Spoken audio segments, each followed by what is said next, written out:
Una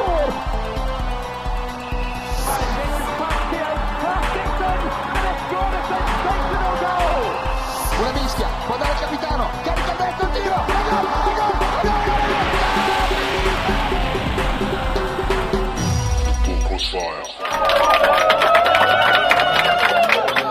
Hello football fans, thank you for tuning in once again to the most interactive and entertaining football show on TV.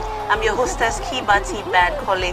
It's Football Crossfire, and well, last week in the English Premier League, we saw some very exciting results. Who would have thought that against all odds, Arsenal will defeat Manchester City by 3-0 at the City of Manchester Stadium.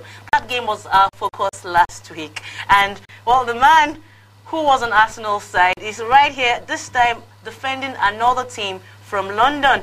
Matthew Adafe, welcome back to Football Crossfire. Thank you. It's good to be a winner, don't you think? As you can see, Matthew is representing Tottenham Hotspur today, and I hope he's smiling at the end of this week as well. And back on the show is one man I love to call the football encyclopedia, Biola Kazim. Welcome back to the show. Kibati, great to be back. And as you can see, Biola is supporting Manchester United. Proudly so. These two are backed by a team of delectable football fans, yeah? And, well, I'm sure we'll hear from them as the show goes on. But, guys, let's get down to business. Today, our show is on that game later today, 5:30 to be precise, I think. Yep. Tottenham going away to Old Trafford. And this fixture has been dominated by Manchester United. The last 10 times these two faced each other, Manchester United won 8 times. Tottenham have not even managed to win in the last couple of draws, yeah.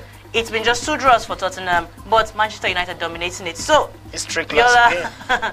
Would you expect things to stay this way? Absolutely. I feel that things will stay this way. United are incredibly strong at Old Trafford, so they have proved this season, even though they have some sort of defensive crisis going on. They are shipping in goals, particularly in their travels. At Old Trafford, it's been the same. They're very, very solid. Apart from those 2 goals they considered, I think, against Liverpool, quite solid, getting goals effortlessly. And key man for them this season has been Nani, who has a thing for scoring Tottenham. I feel that if he can play up to the level he has played this season, then United will probably take another 3 points today. Man, you know what, Matthew, let's start on a lighter note. Let's leave all the grammar that Biola is spewing. I don't understand. Absolutely. And on a Man U, there's no doubt that Man U have been in a bit of a crisis recently. When Rooney came out... I don't think so anyway. Sir Alex Ferguson came out and said, when Rooney told him he wants to leave Manchester United, and a few days afterwards, we hear that when Rooney signed a 5-year contract... I think it's a media hype. What is going on with Wayne Rooney? And this same season, this season, we have that, he's been embroiled in controversies, he's sleeping with prostitutes while his wife was pregnant. His private life. And not forgetting that his form badly dipped. He's only scored 1 goal this season. In fact, he's only scored 1 goal since, I think, March.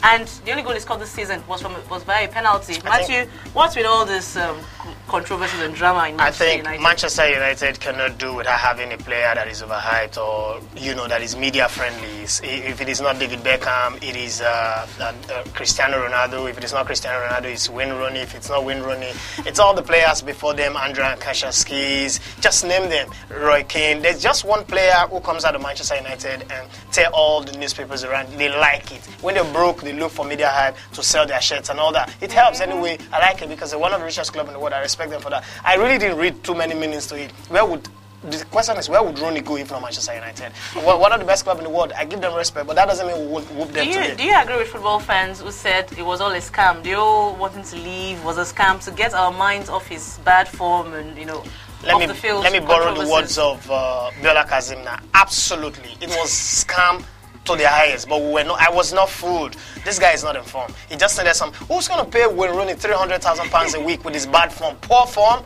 Come on, respect yourself, guy. Biola, do you want to respond to that? Well, I don't agree with Matthew when he says that it was all a scam. Wayne Rooney absolutely wanted United to commit to bringing in, bigger players to come and assist. Now, have they committed to? Yeah, they've committed to. Who are they bringing? You look at all the guys that United got in the summer. They brought in Bebe. You look at someone like Javi Hernandez. Fantastic potential, it must be said, but not in the same breath we say like Carlos Tevez. And he must understand this. 2 summers before Carlos Tevez left, last summer it was Cristiano Ronaldo, and Wayne Rooney is looking around him and he's saying, hey, if you're going to win titles, with the way Man City are buying players, with the way Chelsea are keeping their best players and giving them improved contracts, maybe United have got to get in some big players. And this is going to be his last major contract. He's 25 years old now. If he signs this, he's got 5 years on his contract. It's going to be 30 by the time the contract elapses. So these are like his best years, and he wants to be sure that the club can get players. Whether that is a valid argument, we do not know. But I feel that there was some tick, but credit must be given to United. They settled this very, very quickly. Anyway, that's Wayne Rooney is not. I don't think he's going to play today.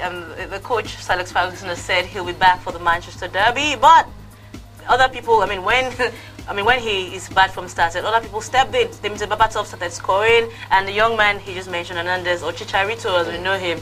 I mean, we saw his brilliant displays last week against Stoke. But guys, before we go into details, we're going to switch into the game changer. Don't forget, guys. I mean, I don't want to remind you. I mean, you guys remember the rules of the game. I've still got my red card, which I don't want to brandish today, and my yellow card. Guys. Which you love showing to me. Matthew, I didn't want to give you a yellow card last week, but you made me do it. Please, let's.